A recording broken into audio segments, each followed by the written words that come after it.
This is not working. The Polaris is interfering with my designer chair.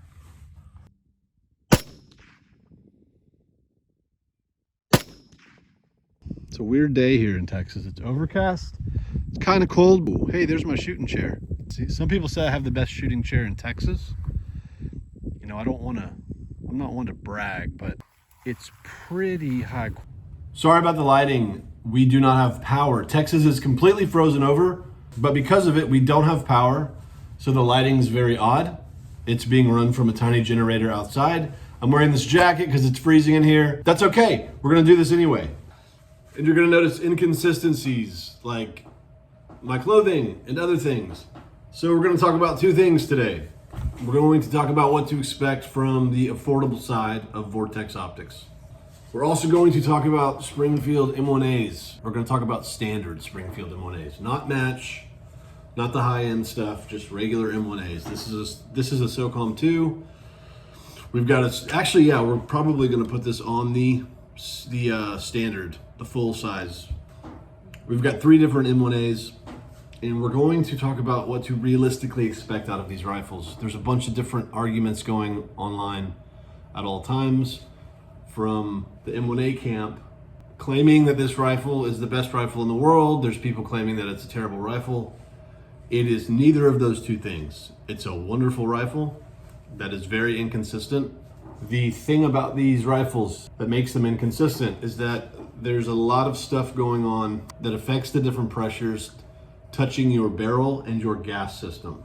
And honestly, it's the way the receiver comes in contact with the stock. The way this is seated is going to change depending on pressures and the way you hold it. This is a point of inconsistency on the rifle that makes your accuracy change.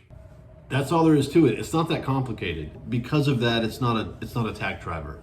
If you can find a way to always hold this rifle exactly the same every time you shoot, and when I say exactly, I mean everything. Cheek weld, grip, whether or not you're using a rest. If you can find a way to make all of those factors the same, which you should be striving to do that anyway as a shooter, then it is a 2 MOA rifle. That's not realistic for most people, especially not most hunters. We're looking at this from the perspective of, a typical or average shooter. Again, we're talking non-match. I'm sure there are standard M1As that come out of the box perfect. I've never shot one, so we're not talking about those today. Yeah, we're going to demonstrate what you're realistically going to get out of a rifle like this. The Vortex 4-16x42. This is from the HP, the Daimondback HP line of optics. These are Vortex Pro Rings, and this is a Basset machine Springfield M1A mount. These do not come with this optic. This video is not just about this. This video is about entry-level Vortex optics in general. There's a lot of different scopes that Vortex offers. So right now on the Vortex website, this is what's referred to as limited distribution. You can purchase these online. Sometimes some places have them, sometimes they don't. But there's a lot of scopes just like this that Vortex offers, not just in the Daimondback line. It does have the parallax knob, but it doesn't have an adjustable objective lens. You'll find mixes and matches of different features across not just the Daimondback line, but other lines like the Crossfire line here that we have on the AR-10. This has the adjustable objective lens, but it does not have a parallax knob. This Crossfire is around the same price as this Daimondback, and they're similar. There's a lot of differences between them, but they're both $300 optics and they're both fantastic. So this is more of a review of the lower end of the Vortex spectrum. Today what we want to do is give you an idea of what to expect when you're buying a Vortex optic in this price range. And I'll put links in the description to optics similar to the one we're shooting down the Springfield. I'll probably put in a link to the Crossfire 2 Hog Hunter. This one I know you can still buy. This isn't even on a gun. We're gonna look at that. This isn't even on a gun, but we're still looking at it. We're about to put it back on the Springfield. And regardless of which model you get, you can actually get a very good optic for a very affordable price. We're not even putting it on this rifle. This is a different thing altogether.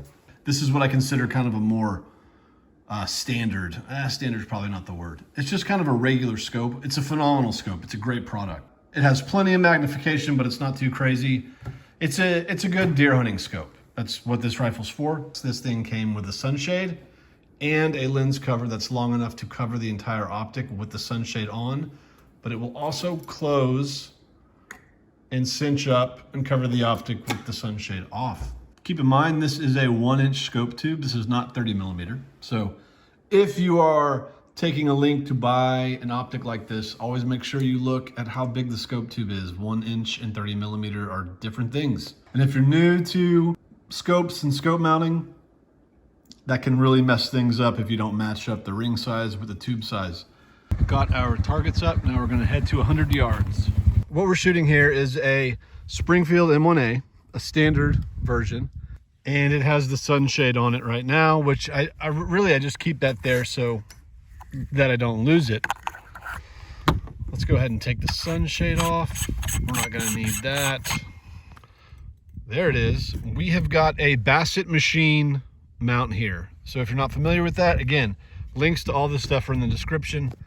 This is the best M1A mount we've found. These are Vortex Pro Rings.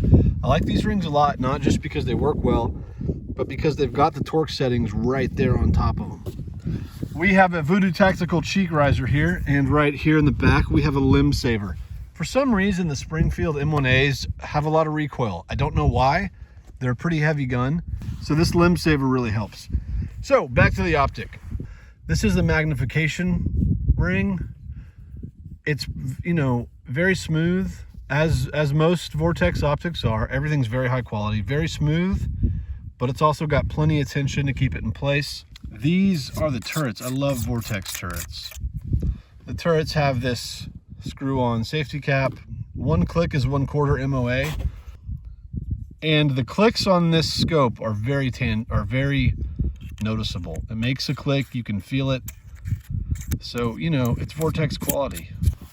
We're gonna come over here to the other side. So, as you can see right now, we've got it at 50 yards. We're shooting at 100 today. We're going to put it at 100, butter smooth. Butter smooth, as always, with Vortex. And yeah, it's a pretty, you know, I hate to say it's a simple optic, but it is a simple optic and it works really well. This will go all the way up to 500 and then infinity. This is the Dead Hold BDC bullet drop compensator reticle. This is at 100 yards. You can see it's very clean. That's what I like about this reticle. It's kind of more traditional. There on the bottom right, you can see the Sony Action Cam, and you can see the targets very clearly. This is at a magnification of 16, so this is all the way up. There is our target at 100 yards. We have 2 targets there, and we're gonna see what this thing can do.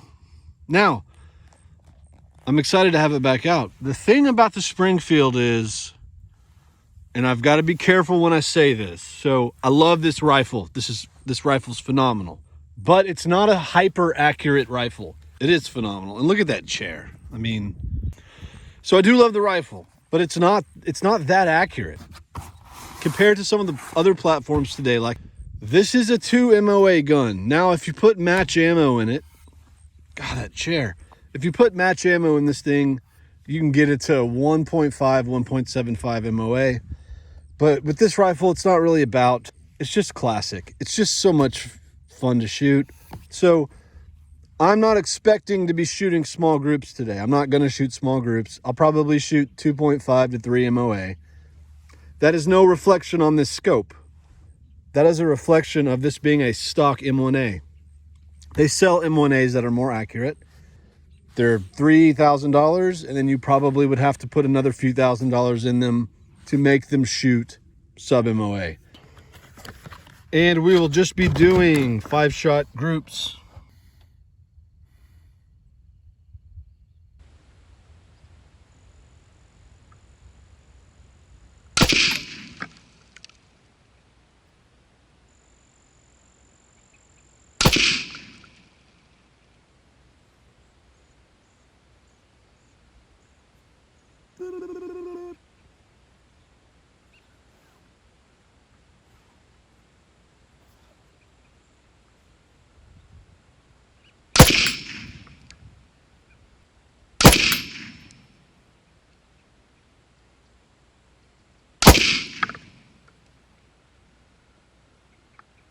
So 2 things.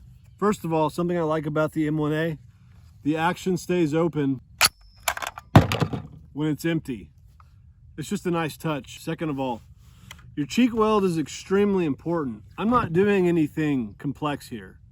We're just shooting a gun at 100 yards. And just pulling up my head to make that funny face, when I came back down on the rifle and lined up my shot, everything was identical to me. I was good to go, but all of the forces at work that make your rifle accurate, they had all changed. This does not have a free float barrel. Because of that, if I push too hard this way on this rifle, it's gonna change the impact of my shot. Honestly, I did it because I was glad to see that this thing is still shooting 0, but it was also to give you a demonstration of the fact that even though you think you're shooting the same, all things considered, that was a dramatic change in the point of impact. So let's go down range.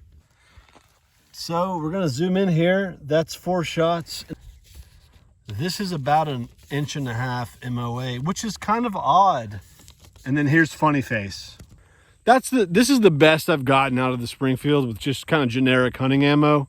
This, you know, Remington Corlock, don't get me wrong, it's not bad ammo at all. It's kind of my preferred hunting ammo, except nowadays it's so hard to get.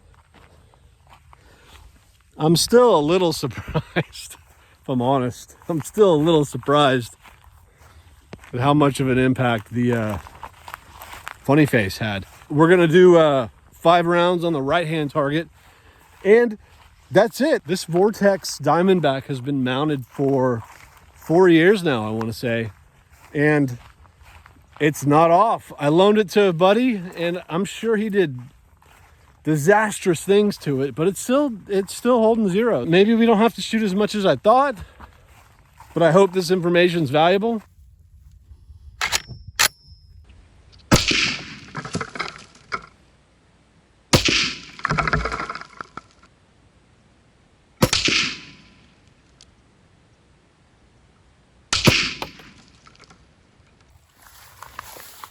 So there's our first group, and here's our second group. That's about a 3-inch group. That's what I was expecting here. If you are thinking about getting Vortex, get them. The Springfield, we got what we wanted out of it tonight, and we're gonna head in. It's getting cold. There's our sunset, and thank you so much for watching.